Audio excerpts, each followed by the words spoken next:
verse by verse study of the first letter of Peter to the dispersed believer in Asia Minor, I'm entitling this message, Loved to Love.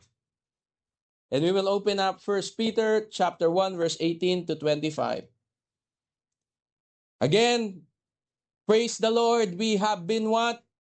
Born again to a new life.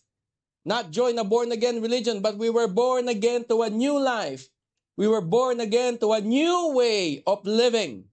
We were born again with new perspective and new values and new priorities. And we have learned that this is all part of God's elaborate plan from the beginning of time. Now, as I've told you as well, God did not have to come to save us. God had no obligation to save us. Once we rebelled, He could have just destroyed us and He could have just created a better version of us. But He did not. Why? Because the main purpose of God creating mankind is so He can share His love. And because He loved us, He even sacrificed God the Son to save us from our sin. That's why redemption is not something that we must take lightly, but every day we must thank God for. Amen? He did not just want His people to be like robots. He wants them to obey, yes, but He wants them to make a choice to obey. For a relationship, it's not a real relationship if there's no choice. And that's the main reason why the Lord placed the fruit of the knowledge of good and evil in the Garden of Eden, so that mankind will have a choice, whether they will choose to obey and love Him, or they will choose to obey and love their own selves. We know what happened. The problem is, our forefathers chose to obey and love themselves. Genuine love only happens when you have a choice to love or not love. If everything in a relationship is just sunshine and rainbows and daisies, because there's never a conflict, that is not a genuine relationship, because both of you are pretending. And you cannot last your whole life in pretensions. Amen. God gave mankind a choice to love Him, and mankind said, no, thank you. God had a choice to still love mankind or not. God said, I love you more than you'll ever know. Wow. Man sinned, God paid. This is what redemption is all about. Our redemption is all out of love. Amen? So believers, the first point that I wanted to share today is that this: believers are redeemed by love, by God's love. He did not come for any other reason but love, because He loved each and every one of us so much. Peter describes this great love in 1 Peter 1, 18 to 21. He said, knowing that you were ransomed from the futile ways inherited from your forefathers, not with the perishable things such as silver or gold, but the precious blood of Christ, like that of a lamb without blemish or spot. He was foreknown before the foundations of the world, but was made manifest in the last times for the sake of you who through Him are believers in God.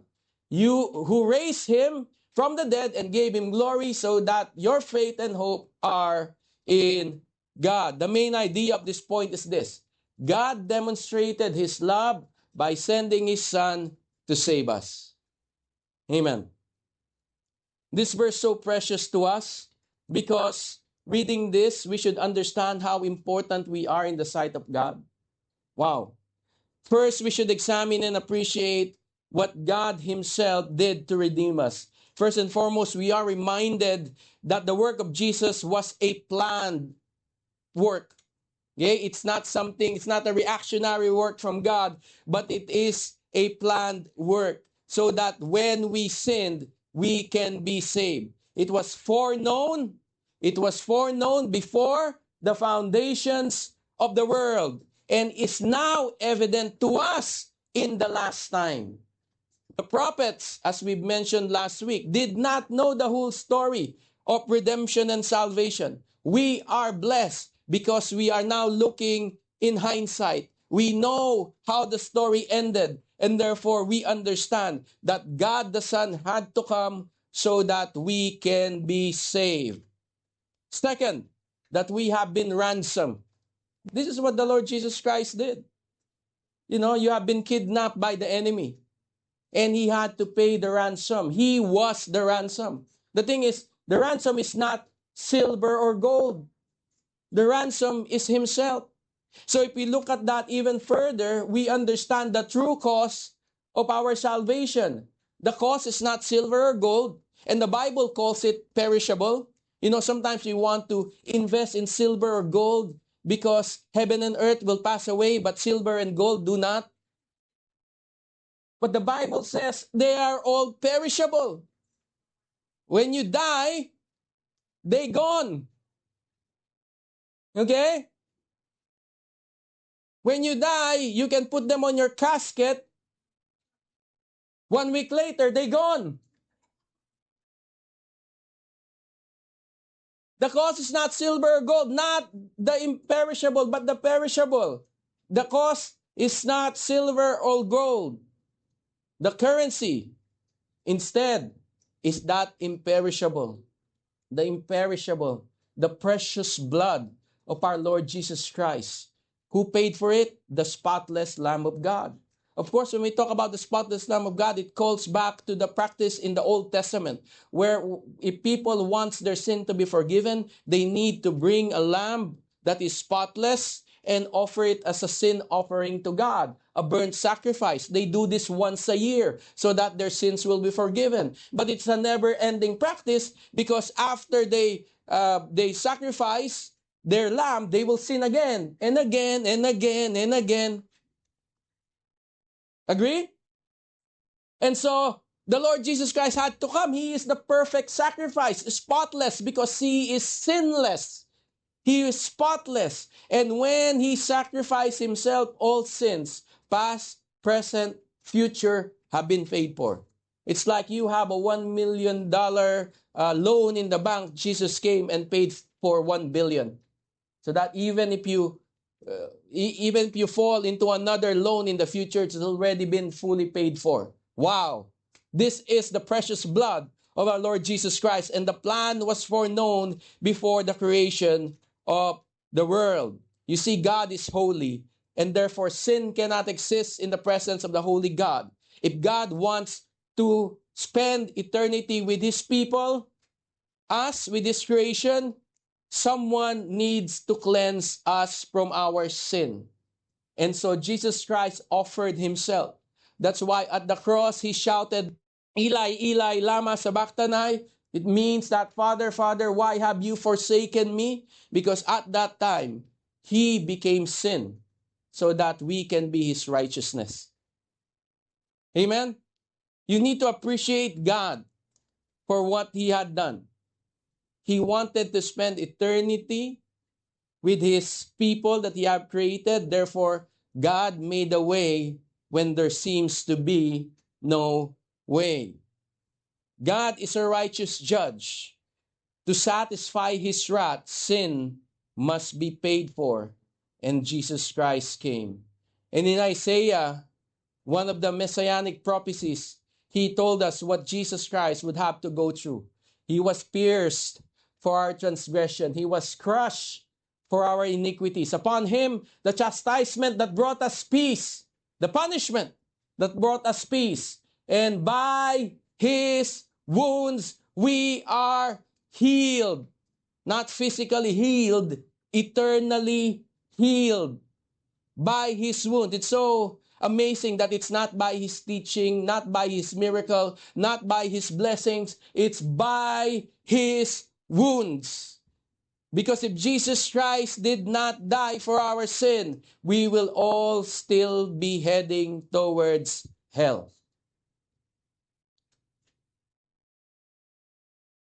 Because we are all like sheep and we have all gone astray.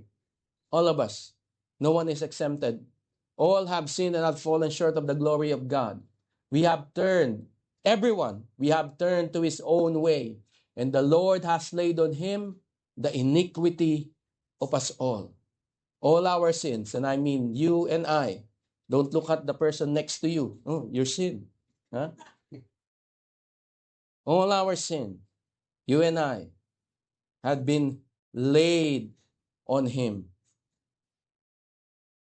How great is our God. Amen? How great is our God indeed. Mark says, for even the Son of Man came not to be served, but to serve and to give his life as a ransom for many. And this is our Lord Jesus Christ speaking. He came to die. Amen? The Trinitarian God's plan to save us involves sending God the Son to be offered as the perfect sin offering so that we may be declared righteous and spend our eternity in heaven with Him. Wow! Sabi mo, wow! Wow! 2 Corinthians 5:21 says, for our sake he made him to be sin who knew no sin, so that in him we might become the righteousness of God. He was sinless, but he bore our sin. We should be humbled and grateful. And in heaven, as it is stated in Revelation, worthy are you to take the scroll and open its seals, for you were slain. The angels talking to the Lord Jesus Christ. And by your blood you ransom people for God from every tribe and language and people and nation, every tribe and tongue. Saved by the precious blood of the Lord Jesus Christ. Wiersbe summarize it in a lovely manner like this. Salvation is free, but it's not cheap. Salvation is free. You can come to God and salvation is free, but it is not cheap. Wow. Packer says the measure of love is the measure of sacrifice. That's why learning to love yourself is not the greatest love of all. Dying for a friend is, and this is what the Lord Jesus Christ have done. Amen. We are redeemed by love.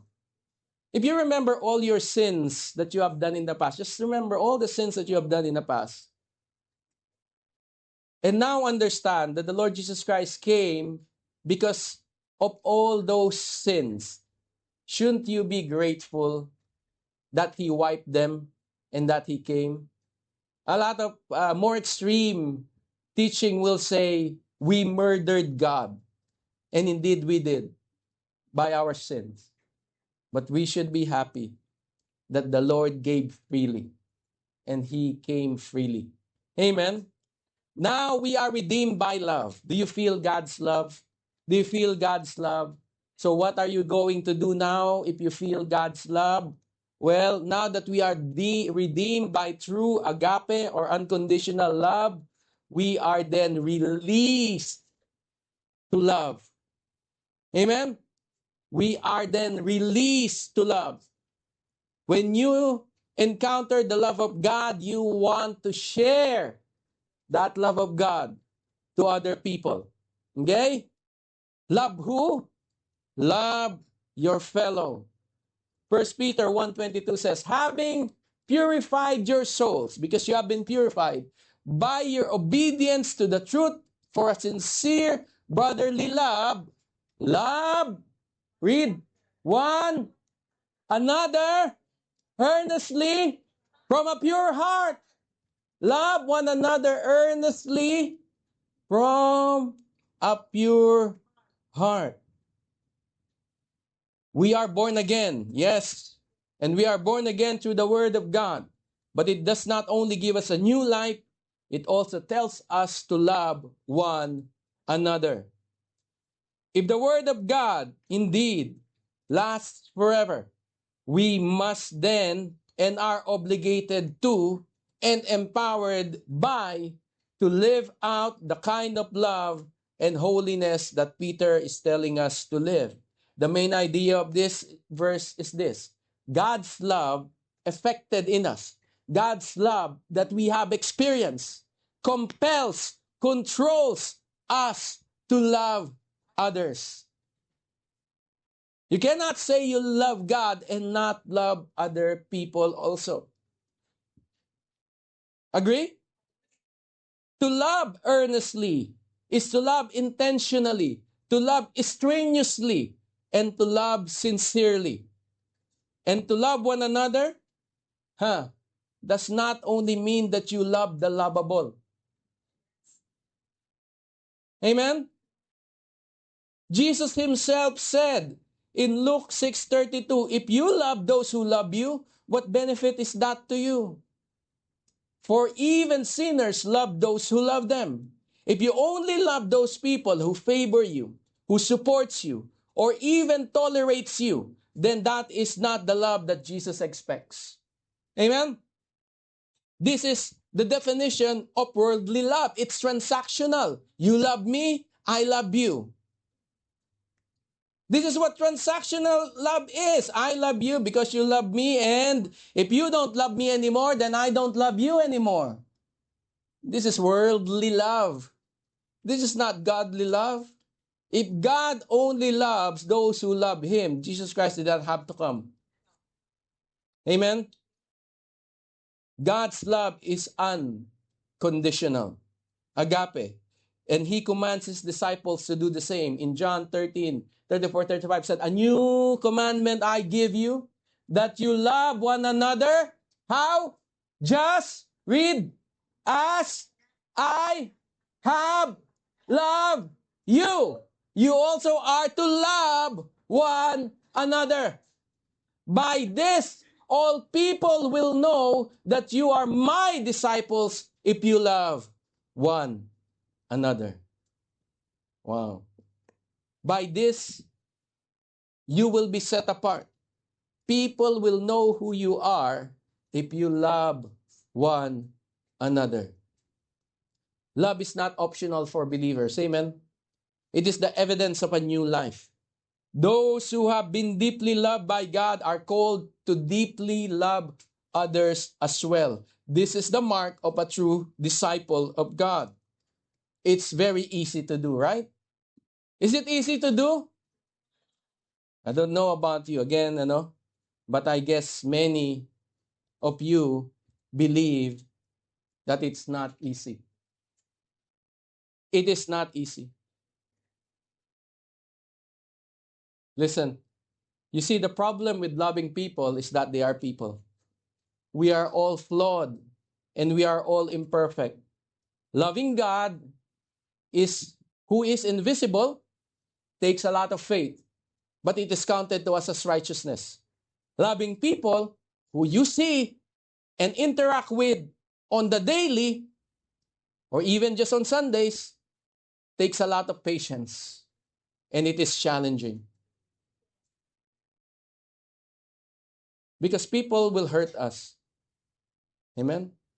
And offend us. And cause us stress and anxiety.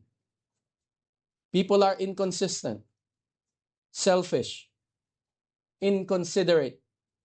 And that could cause us not just emotional damage,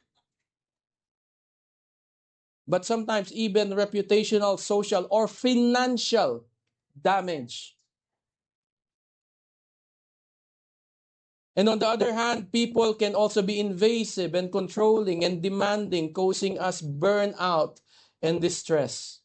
People can be annoying. Agree? People can be overbearing. People can be insincere. Agree? People can be insensitive. Agree? And some people only see the bad and not the good.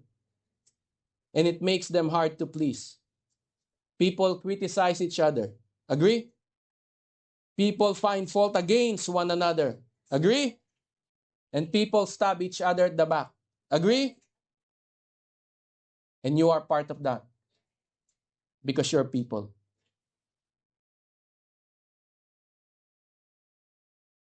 Relationships takes two to tango. And when I say people, again, I'm not just talking about the unbelievers. Most especially the believers, because they know the truth. But for some reason, some of us, the truth has not set us free. Of course, I'm not saying in the grand schema of our salvation, but sometimes it's all part of our sanctification. It's all part of our progressive maturing in Christ. And the closer the relationship, the greater the pain. John Bevere in The Bait of Satan says, only those you care about can hurt you. The higher the expectation, the greater the fall. I'm sure in the setting of a marriage, you will say that this is very true. The greater the expectation, the greater the fall. Bottom line is we are all imperfect and all relationships in this world are imperfect. This is part and impartial of the sin, the fallen nature that we have inherited from our forefathers, which makes people really hard to love. And we are part of that as well. The fact that we know, however, that God loves us despite of us, accepted us despite of us, and redeemed us in spite of us, should be counted as glory to Him, but also a motivation for us to love and a rebuke for us to neglect love. Amen? Jesus did say that the time will come where many will betray and hate each other. Sin will be rampant everywhere, and the love of many will grow cold. The time will come because even as we are believers, we are also not perfect. So that will happen. But remember, the reason why we can love is this.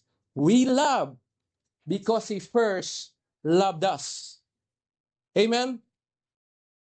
The purest motivation for us to love another person who we deem as unlovable, that God loved us even when we were unlovable. Amen? We love because He first loved us. Let me ask you a question. Have you offended someone? Have you sinned against anyone? Have you experienced being stabbed in the back? We all have. Okay? But the love of Christ that is expected in us, despite the fact that we have offended Him and rebelled against Him and betrayed His trust, compels us to share this love to others who had done the same to us.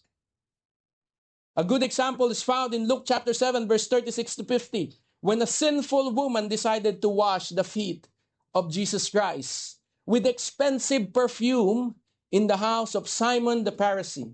And as the story goes, Jesus was invited by this Pharisee named Simon to dine in his house. When a certain immoral woman from the city heard that he was eating there, she brought a beautiful alabaster jar filled with expensive perfume.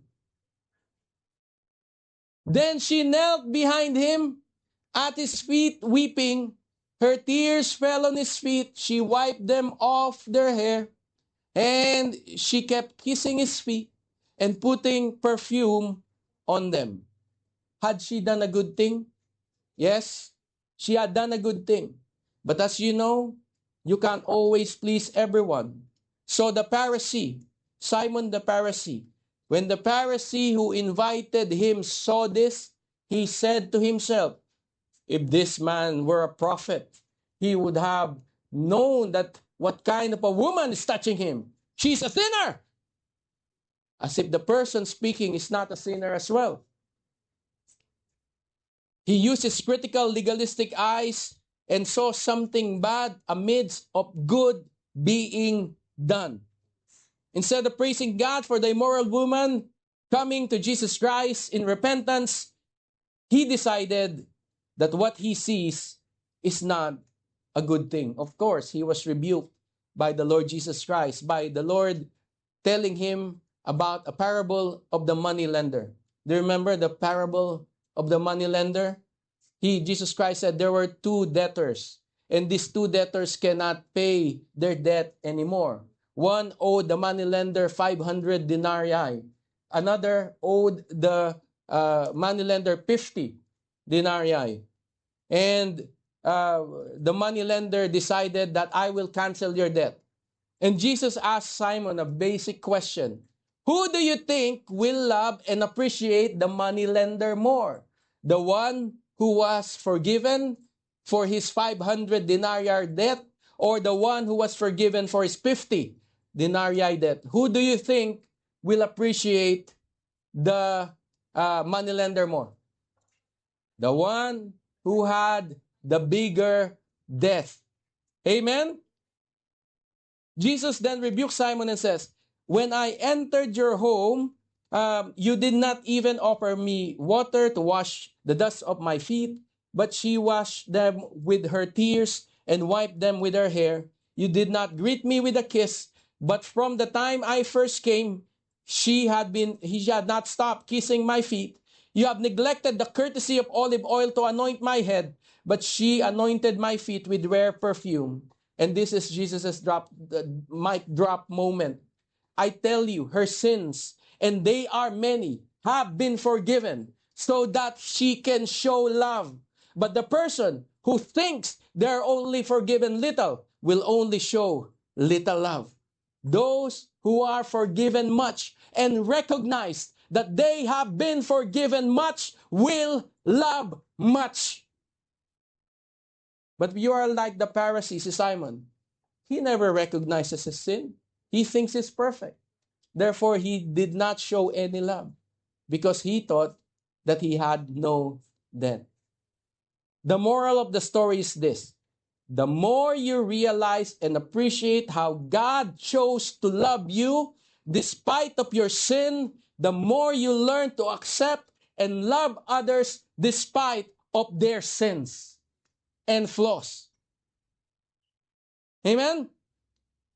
We are not called to love others as other people love. We are called to love others as Jesus loves. How did Jesus love? Well, Romans tells us 5:8, but God shows his love for us that in while we were yet sinners, God did not wait for you to change.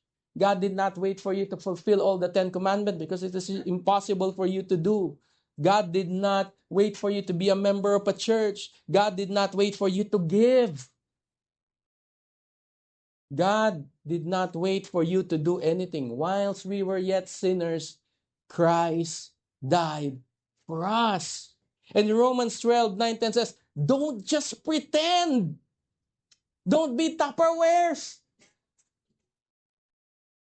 Huh? Don't just pretend to love others. Really, really love them. Hate what is wrong. Yes. Hold tightly to what is good. Yes. Love each other with genuine affection and take delight in honoring each other, even the unlovable. Amen. And Colossians 3:13 says, make allowance for each other's fault. Why? Because you are not perfect and no one is. So there's always, if you are a married couple, if you are getting married, do not expect for your spouse to be perfect. Do not expect for your spouse to act a certain way every day. Instead, make allowance because one day she will do or he will do something that disappoints you. But make allowance for each other.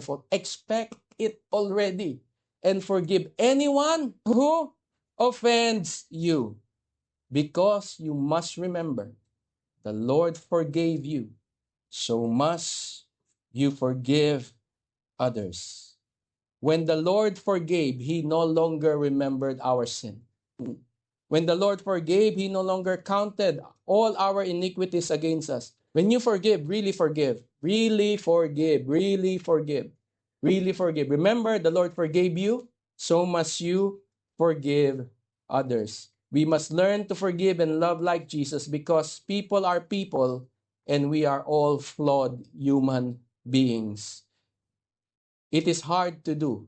Yes, it is really, really, really, really hard to do. But is it impossible? No, because you are now guided by God's love.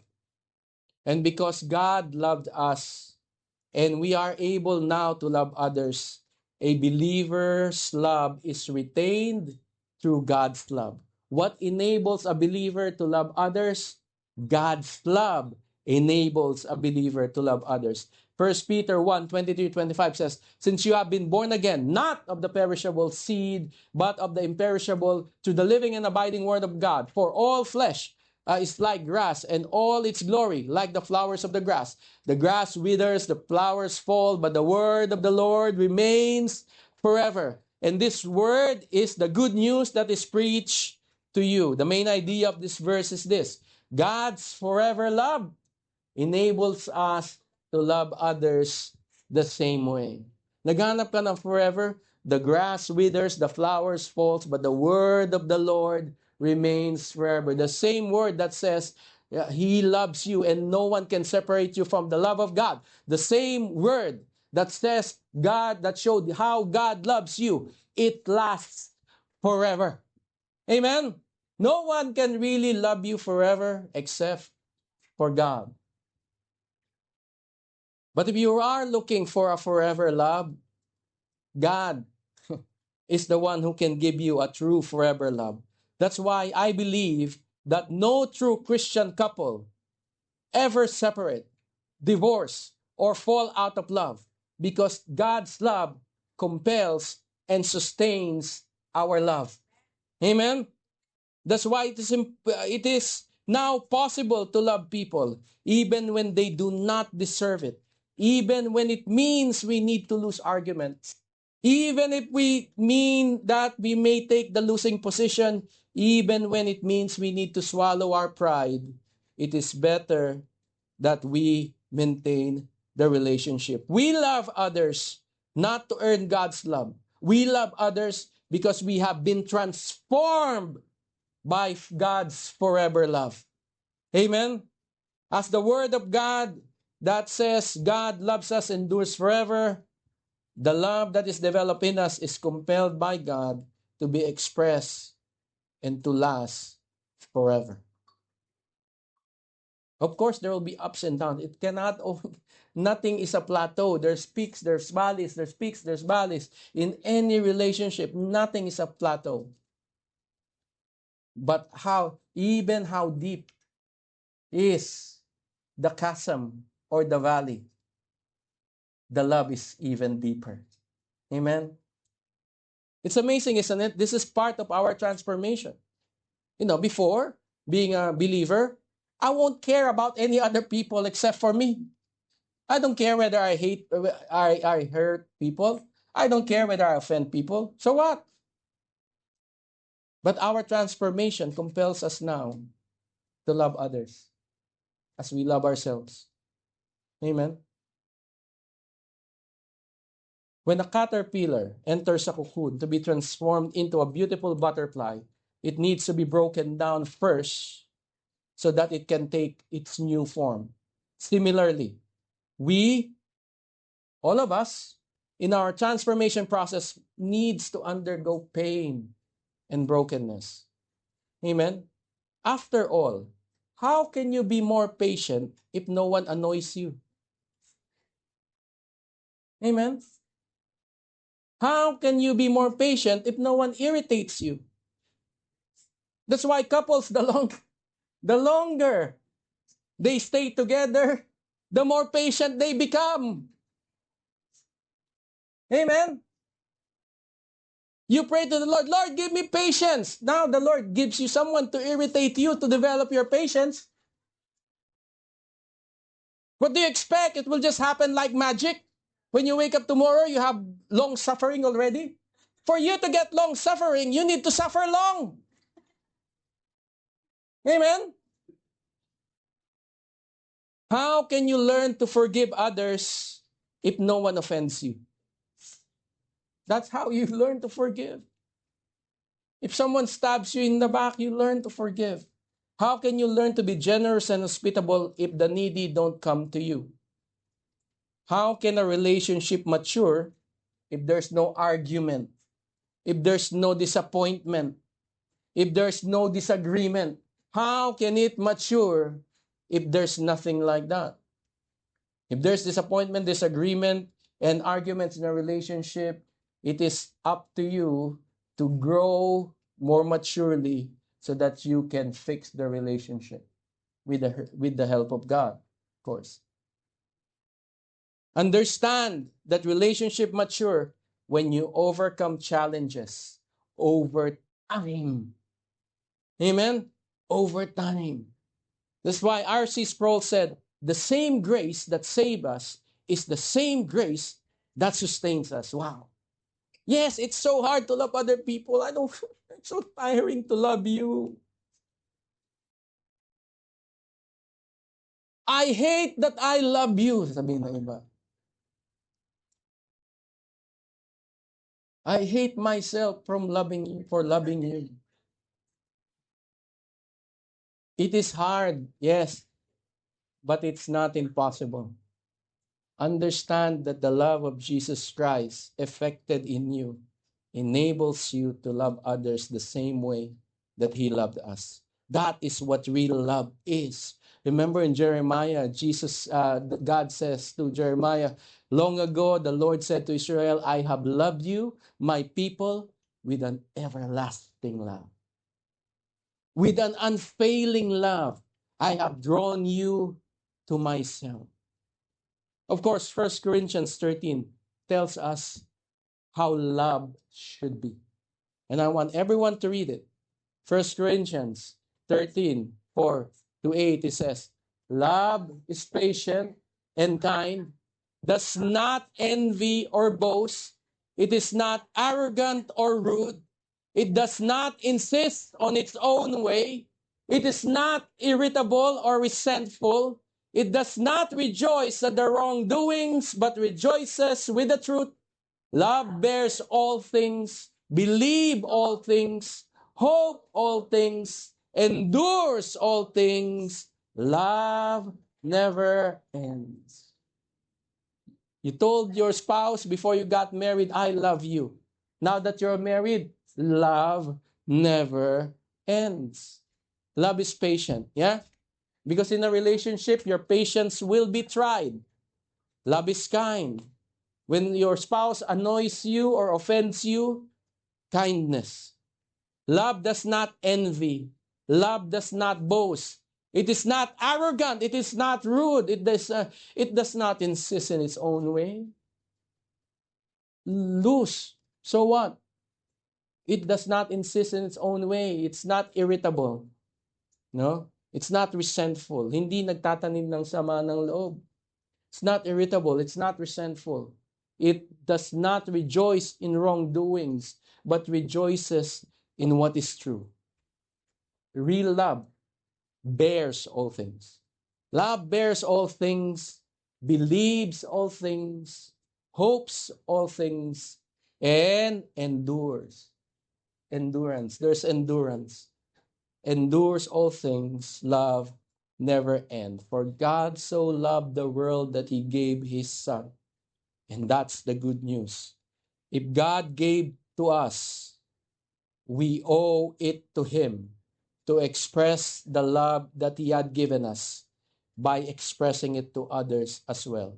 C.S. Lewis said, God is love, and that love works through men. How does other people feel that God loves them? We are supposed to make them feel the love of God. God is love, and that love works through men especially through the whole community of Christians. The big idea? Because believers have been redeemed by God's costly love through Christ, they are released to love one another earnestly with the same quality of love that God gave them. When we fear the Lord rightly, we are freed to love another fully. It all starts and ends with the fear of the Lord. So, a call to action. We must live out God's love by loving others. Forgive those who offended you. Reconcile with those who hurt you. Bless those who curse you. Do good to those who hate you. Pray for those who persecute you. Amen? Is it easy? No, it is not. It is so hard and it's challenging. And we need to support one another and carry each other's burden. But is there anything impossible or too hard for God? No. That's why, even though it's hard for us to love other people, God's love will empower us and controls us to do so. Palakpakan natin ang Panginoon. Thank you for listening, and we hope that the Lord had spoken to you throughout the course of the message. We hope to see you next week as we continue to study books of the Bible and proclaim His words to serve men and to glorify God. May the blessing of the Lord be with you always.